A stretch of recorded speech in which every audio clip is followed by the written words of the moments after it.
So in today's project, we're going to turn this thing into this. Here's a little something you know about me. I have a very strong nostalgia bone. I also love a great story.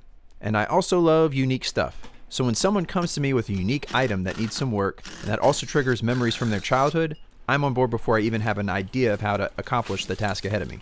Remember from the last video, it's always important to try and find a way to say yes to new opportunities or challenges.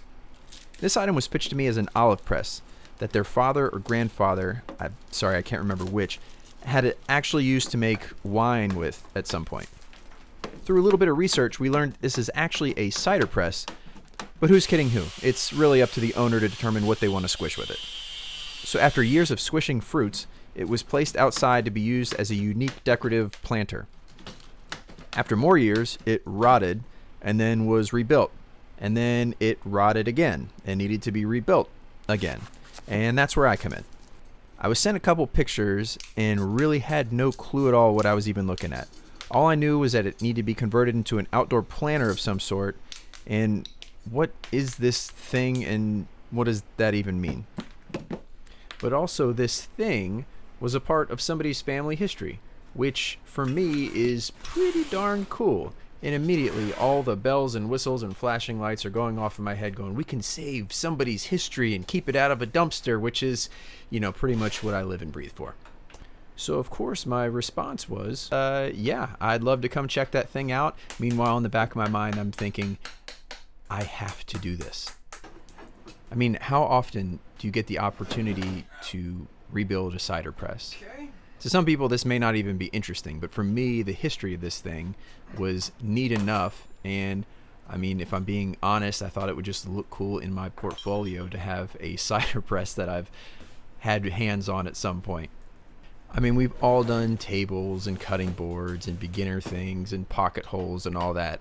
But a cider press? I mean, come on. Anyway, so I met with the client. And from the first moment that I actually laid eyes on it, here was my train of thought. Man, I think I want to keep this thing. But we can't do that. It's going outside, so we need rot-resistant wood. Cedar's in the budget, so that should work. A little spar urethane for a little added protection. But how in the world do I break this thing down? How do I put it back together? I guess the best way would be one screw at a time. Can I cut wood to a specific dimension? Yes. Can I put IKEA furniture together without directions? Yeah, if I have a picture and there aren't 8 sizes of screws, I can probably figure it out. So there we go. I can do it. We can do this. I found a way mentally to break this down to its smallest parts and, found a way to say yes to execute on those little steps. But, if we're being real, I was going to say yes to this thing before I had any of that figured out. I mean, come on, it's a frickin' cider press. So now I have this thing in my shop and I'm figuring out how to get this thing apart. What I found as I went was an amalgam of original and rebuilt parts. The original parts being trickier to get apart because, well, rust. But herein lies the fun part of those unique one-off builds. I got to figure things out on the fly. There aren't any reference materials for what I was trying to do.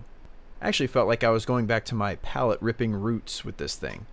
What seemed like obvious solutions to some of the challenges this thing threw at me were quickly dismantled and new solutions would need to be figured out. And this is only the step 1, take it apart part of this journey. Also, the point of no return. If I don't fix it, then this is worse off than when I got it. And that is one of those old school life lessons that never sits right with me. So onward and upward we go.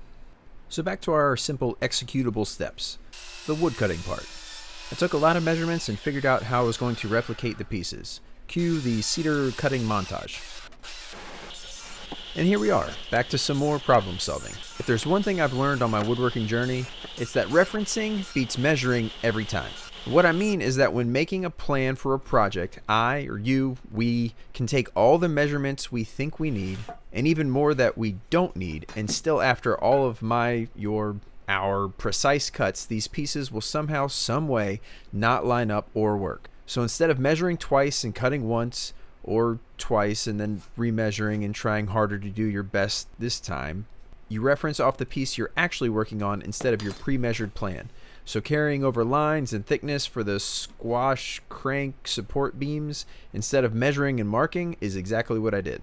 So even here you can see me making marks using the old crank squash, whatever I called that thing, to put marks on the new piece. After thinking about it for a little bit, I realized since my new support piece is the same width as the old one, I can just set it up on my radial arm saw and drop my blade right into the cut of the old piece, giving me the exact depth I need for the new piece. Here's another great example for referencing. The holes in this squish strip catch pan support beam were not in any way centered or easy to measure. So by placing the old piece on top of the new piece, I was easily able to make my marks for the new holes. Now I don't have an automatic centering punch or anything like that, and the holes were a lot wider than any awl I had in my shop, so I improvised with a Forstner bit that had the same diameter as the old hole and utilized the small guiding point bit thing on the bit to make a center mark for drilling in the new wood. Genius, right? Now just be mindful of the ancient rotten wood gunk in the old holes that can clog up your nice and sharp Forstner bits. Now wait a minute, all that talk about referencing and now you're measuring? It's okay. These were just holes for a threaded rod cross piece. The location was arbitrary so long as they were mirrored. Oh, and see, here we are back to another form of referencing using the actual piece. Marking the holes and then using my Forstner bit center finding technique to mark where I would be drilling. So now onto the drilling. Nothing crazy to see here, just drilling a lot of holes. And what's more fun than drilling a ton of repeated holes? That's right, it's sanding. Now because this thing had so many different angles and pieces to go together that all needed to be sealed up everywhere since it's going to be outside, I pre-sanded everything so then I could add finish to everything before I assembled it. Before applying the spar urethane, or really any finish for that matter, I like to give the piece a rub down with some mineral spirits. This helps to pull up any leftover sanding dust and also gives you a sneak peek into what the piece will look like with a little finish on it. All at the same time showing if there are any spots that need some touching up before the actual finish goes on. And here you can see adding that spar urethane to the cedar really brings out that rich color and it looks awesome. And again, getting into every little nook and cranny before I assemble it because it is going to be outside and I want to make sure that no moisture can get to any spot on this no matter how it falls. After the finish dries, I lightly sand again and then apply another coat and then do all that all over again. And again. And then once more since it's going outside. You ever get almost done with a piece and realize you forgot something? Yeah, I forgot the wood for the squish plate. It was no big deal. After a little bit of sanding and finishing, it was good to go and went back on the plate pretty easy. I didn't put in all 20-something screws simply because it just wasn't going to be necessary. This thing wasn't going to be used anymore as a squisher. Now that all the finish is dried, we get to put our IKEA furniture build with no instruction skills to the test. One screw at a time, one piece at a time. So now we're into that point of the project where the precise measurements for all the support pieces need to be taken. This part was a little bit tedious, but again, it wasn't too hard to figure out. It was just marking centers on stuff and getting screws right where they needed to go. Sometimes these thoughts can be famous last words. Early in my woodworking journey, I got used to things not working out in the end. I don't really know how to articulate it, but there was this specific feeling when I realized I would need to recut, refinish, or remake something I was working on. It was mildly aggravating, but also kind of expected given my level of experience.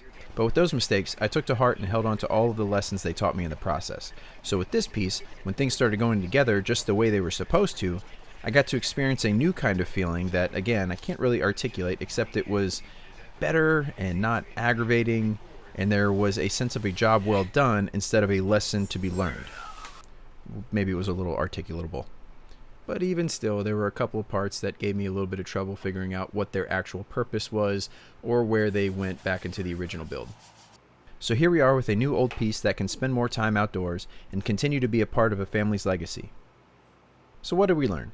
Referencing beats measuring, and always return something better than how you got it. If you've made it this far, you are a true champion and should hit the thumbs up button to agree. Also subscribe and turn on those notifications, and I'll see you in the next one.